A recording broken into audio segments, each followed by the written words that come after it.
नमस्कार, मैं डॉक्टर ओम प्रकाश मिश्रा, विभागाध्यक्ष ललित कला विभाग, Minerva institute of management and technology, Dehradun. सबसे पहले हम बात करते हैं कि ललित कला अर्थात फाइन आर्ट है क्या। फाइन आर्ट अर्थात ललित कला जिसमें दृश्य कला अर्थात विजुअल आर्ट के सभी डिसिप्लिन आ जाते हैं। डिसिप्लिन से मतलब डिसिप्लिन से ले हमारा मानना है कि हमारे जो मुख्य विषय हैं ललित कला के, जिनमें पेंटिंग, स्कल्पचर, अप्लाइड, ग्राफिक्स, इस तरह के जो डिसिप्लिन है वो हमारे फाइन आर्ट में आते हैं। फाइन आर्ट मूल रूप से क्रिएटिविटी अर्थात सृजनात्मकता का क्षेत्र है, जिसमें छात्र अथवा छात्रा अपनी सृजनात्मकशीलता को प्रदर्शित और पोषित करता है। जो भी छात्र या छात्रा जिसमें सृजनशीलता और कुछ नया करने की इच्छा होती है, उन सबको फाइन आर्ट में एक बेस्ट अपॉर्चुनिटी अवेलेबल हो जाती है। बचपन में आप देखते होंगे कि बच्चा कई तरह के रेखांकन करता है, कलर से भिन्न भिन्न प्रकार के स्वरूपों का निर्माण करता है। तो ये उस छात्र या छात्रा में ललित कला का प्रारंभिक रूप है, जिसको विकसित करने के लिए ललित कला संकाय अथवा आर्ट कॉलेज के एक्सपर्ट की जरूरत पड़ती है, जो उनकी खूबियों को और विकसित करते हैं और उनमें व्याप्त कमियों को दूर कर उसे एक सफल और श्रेष्ठ कलाकार बनने में मदद करते हैं।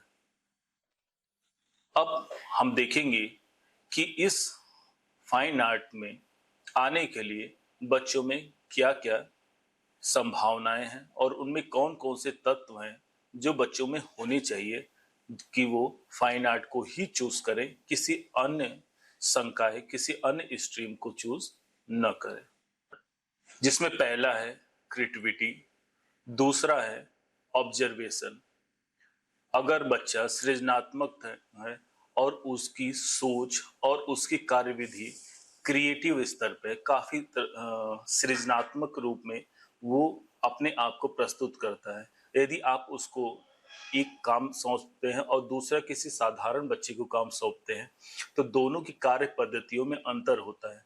एक जो सौंदर्य को धारण करता है, दूसरा जो सामान्य रूप से करता है। यदि वो सौंदर्य रूप को धारण करता है, उस कार्य को क्रिएटिविटी तरीके से वो प्रेजेंट करता है, प्रस्तुत करता है, तो पहली एलिजिबिलिटी उसकी में है। दूसरा है कि वो सामान्य बच्चों से ज्यादा उसका ऑब्जर्वेशन होना चाहिए। अगर उसका ऑब्जर्वेशन यदि किसी भी इंफॉर्मेशन, ज्ञान अथवा चीजों को ग्रहण करने की क्षमता उसमें सामान्य बच्चों से ज्यादा है और वो थोड़ा सा भावनात्मक रूप से और चेतनात्मक रूप से ज्यादा उत्साहित रहता है, तो वह फाइन आर्ट के लिए बेस्ट एलिजिबिलिटी है। तीसरा टेक्निकल एलिजिबिलिटी चाहिए। उसमें चित्रकला अथवा स्थापत्य कला अथवा कॉमर्शियल आर्ट के लिए उसमें टेक्निकल एलिजिबिलिटी भी होनी चाहिए। उनके जो क्रियाविधि हैं वो उनको, उस बच्चे को कम या ज्यादा मालूम होनी चाहिए।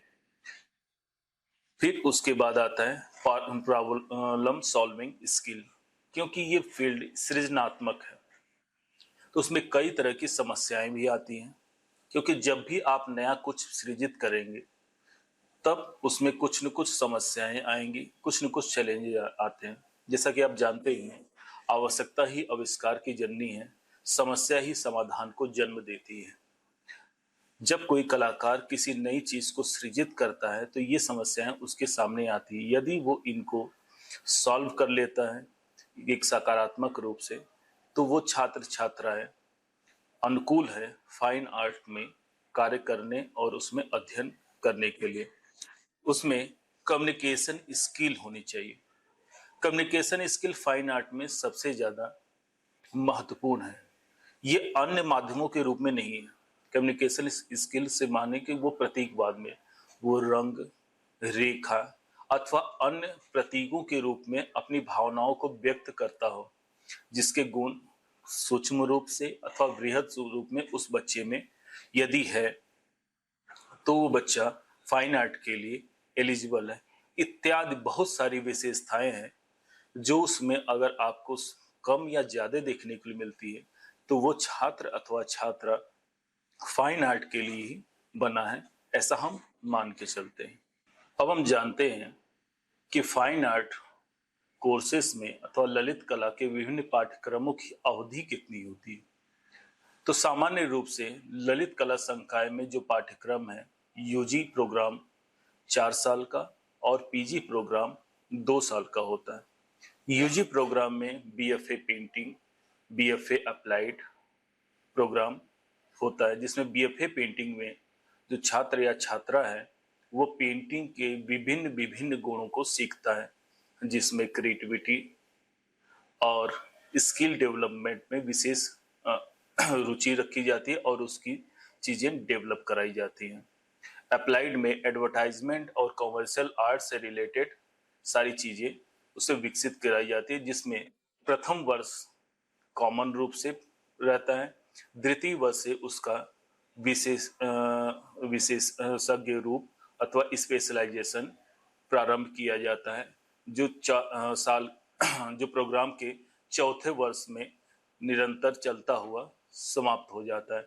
चौथा वर्ष समाप्त होने के पश्चात जो छात्र अथवा छात्रा है उस विधा में अपने आप को निपुण मानता है और अपने कैरियर को स्टेब्लिश कर लेता है। दूसरा जो हमारा परास्नातक भाग है जिसे हम मास्टर्स करते हैं, ये 2 साल का प्रोग्राम होता है, जिसमें हमारे पास अप्लाइड और पेंटिंग है।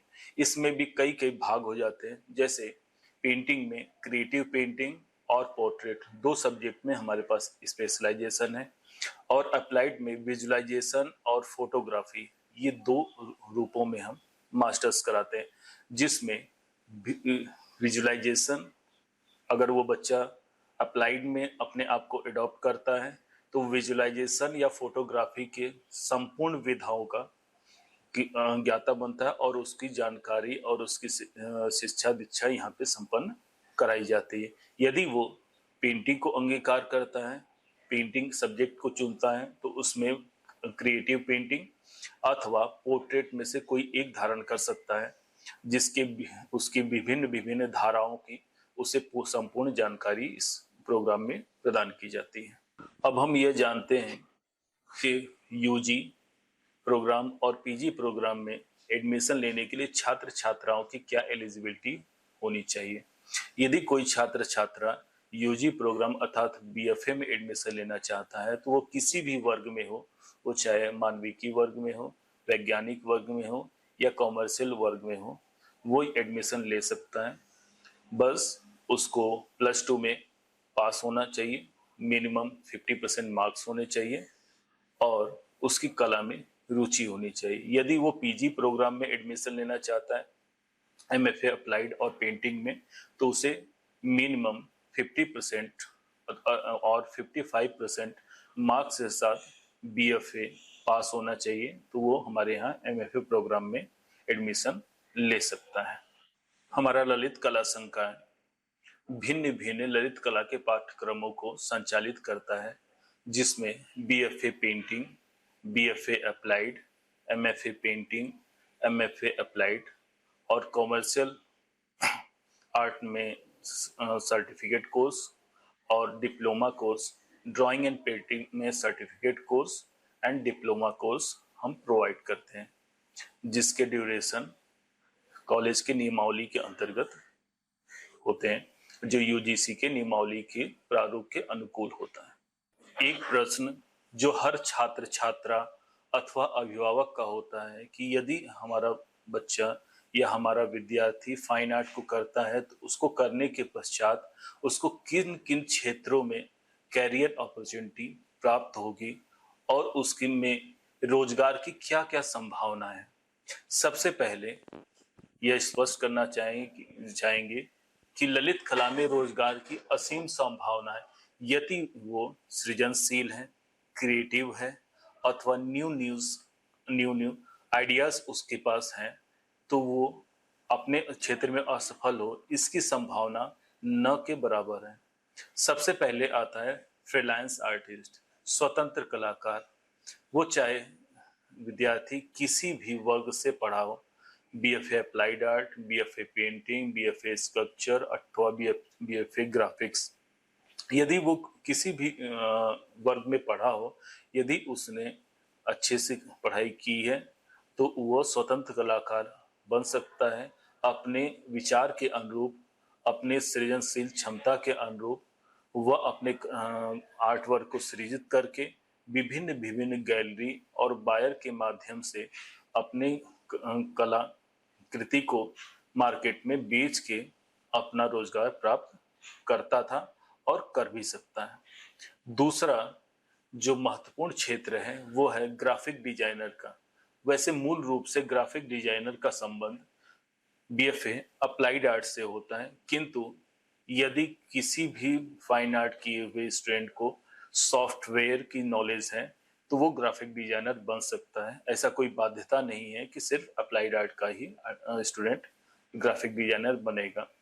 तीसरा है इलस्ट्रेटर, जिसमें भिन्न भिन्न पत्र पत्रिकाओं, न्यूज़पेपर, मैगजीन और अन्य बहुत सारी संस्थाओं में इलस्ट्रेशन का कार्य होता है, जिसमें ललित कला के सभी संकाय के लोग जिनका रेखांकन अथवा स्केचिंग और ड्राइंग इम्प्रूव है वो इस क्षेत्र में जा सकते हैं। चौथा जो सार्वजनिक है वो कला टीचर है, यानी कला अध्यापक, जिसे हम आर्ट टीचर के नाम से जानते हैं। इनमें विभिन्न विभिन्न कैटेगरीज होती हैं, जिसमें TGT, PGT, lecturer, assistant lecture, assistant lecturer, assistant professor, associate professor, professor तक के विभिन्न विभिन्न पदों को वो ग्रहण करके उस पर कार्य कर सकता है, जिसकी कुछ नियमावली है जो यूजीसी मार्गदर्शित करती है। उसके अनुसार यदि वो अपने आप को पात्र प्रमाणित करता है, अपनी पात्रता प्रमाणित करता है, तो वो इस पद को प्राप्त कर सकता है। एक नया विषय कला में जुड़ गया है जिसे हम आर्ट थेरेपिस्ट कहते हैं, जो अपनी कला के माध्यम से भिन्न भिन्न मानसिक रोगियों को उनको रोग से मुक्त कराने के लिए प्रयास करता है। चौथा है आर्ट डायरेक्टर। आर्ट डायरेक्टर जिसमें एडवर्टाइजमेंट में भी होता है, फिल्म मेकिंग में भी होता है और भिन्न भिन्न जो भी कॉमर्शियल सेक्टर हैं उसमें एक आर्ट डायरेक्टर रखे जाते हैं जो वहाँ की कलात्मक गतिविधियों को दिशा निर्देशित करते हैं और मार्गदर्शित करते हैं। इस तरह की अनेक सरकारी और गैर सरकारी संस्थाओं में कलाकारों के लिए भिन्न भिन्न रोजगार की संभावनाएं हैं, जिसे वो बीएफए और एमएफए करने के बाद प्राप्त कर सकता है।